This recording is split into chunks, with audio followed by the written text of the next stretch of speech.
ride. And that ride's going to entail looking at some equipment. You know, the thing of it is the market's down as far as grain. I get that. But there's positives to be drawn out of everything. The one plus with $3 corn is that nobody's jumping in the market to lose money. So you don't really have to worry about trying to access land or acquire land for planting. Another huge benefit, in my opinion, this is the time right now when you're going to find that tractor you've always wanted, or whatever it is, implements, because they ain't selling. You're going to get them on the cheaps. So I'm kind of in the market for a few things, maybe another tractor, I don't know. But I'm heading out. I'm going to take you guys with me. I'm going to go look at a local guy that sells equipment. He's been into it for a few years. And, it's not like I'm going to walk for miles and miles and miles across this lot. He just has a small lot and sells used equipment. And usually has a wide array of tractors there. It can be green, blue, or red. I don't think I've ever seen orange there, but whatever. Yeah, that's what I'm doing today. I'm exploiting the down crop market by going on a ride looking for correctly priced equipment. When I get there, I'll hit record again.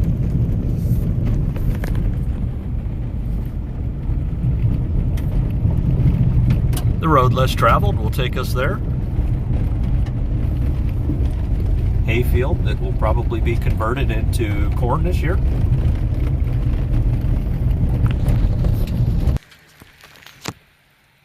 Well, we arrived. We are here, and we got a couple Caldemulchers sitting here. I've seen these things go for anywhere between $500 and $5,000. Of course, I will tell you the one that I saw for $5,000 was at a dealership. And it was a green dealership, so no real surprise there. This one here is a Brillion.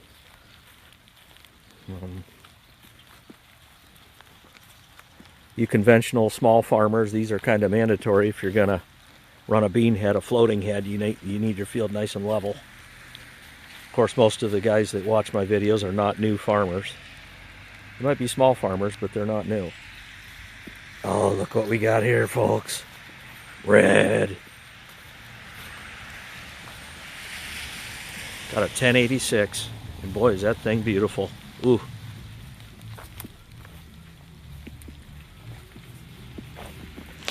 And we got 18438s on the rear. That's okay. Run duals on it anyhow. We got the doors that you can't leave open in the summer, or they flop shut. I'm gonna crawl up in the cab here, just because I can. Oh, TA's forward. That's correct. I like to see that. The only 1086 I've ever driven was a factory TA Delete. And man, how bogus was that? Let's see if we can get the hours on this thing. Assuming the tack works, it looks like 5710. But it looks to be in pretty good shape. I mean, needs a headliner. No big deal though. I mean, I'm a field guy. I'm not a parade guy. I'm not a take a tractor to a show guy. I don't care what it necessarily looks like on the inside, but I do care how it functions or not in the field. And if you notice, you get on Craigslist or somebody selling something, everything's field ready. Everything's field ready. Oh, soybean farmer. Guess what? 4020. And she's got some new paint on her. There you go. That is a nice tractor. I mean, the 4020, I am a red guy, but I'll tell you what, a 4020, that is a bulletproof machine right there. It was just they did it right when they built the 4020. No doubt about it. But I'd take this 1086 over the 4020. All right, let's get down and walk around, see what else he's got here.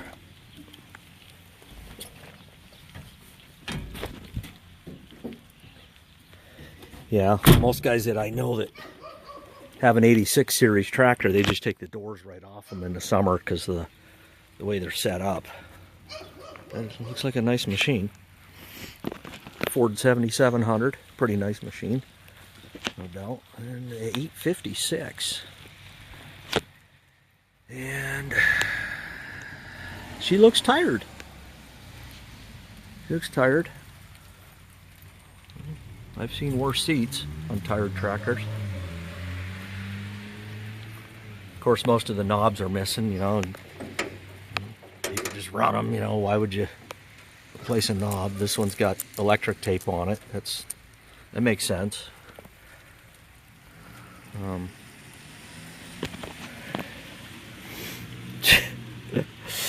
I guess that's safe to plug in.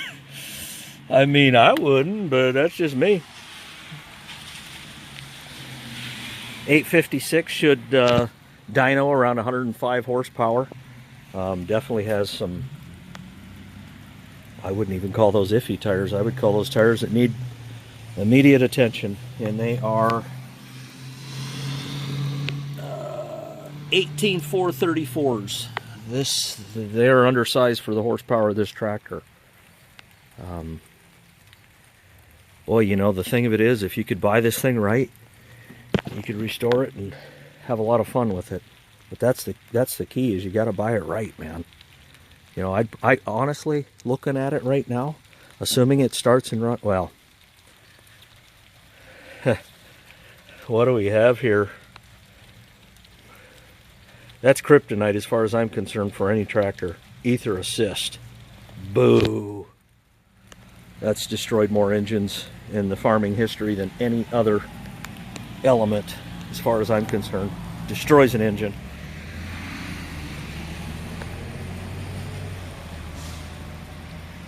I don't know, PA Farms, what do you think? Assuming it starts, assuming it runs, assuming it drives. Okay, and it's got the IH axle 3-point on it, which is cool. I'm at $4 grand.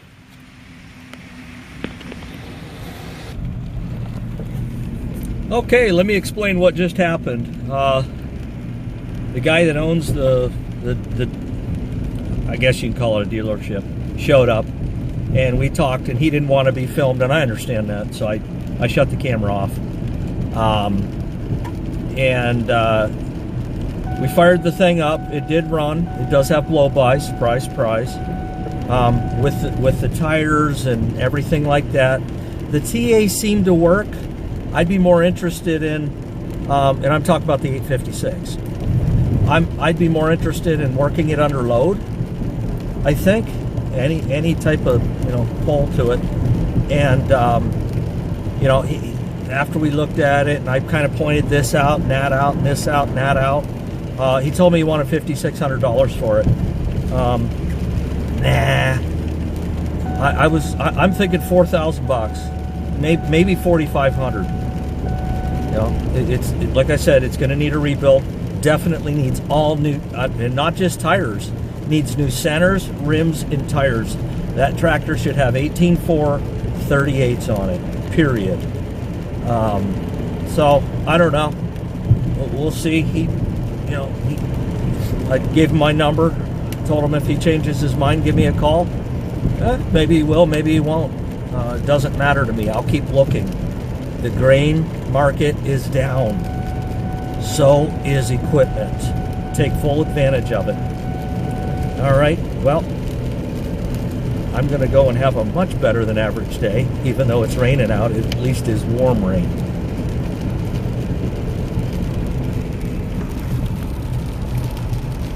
Talk to you soon.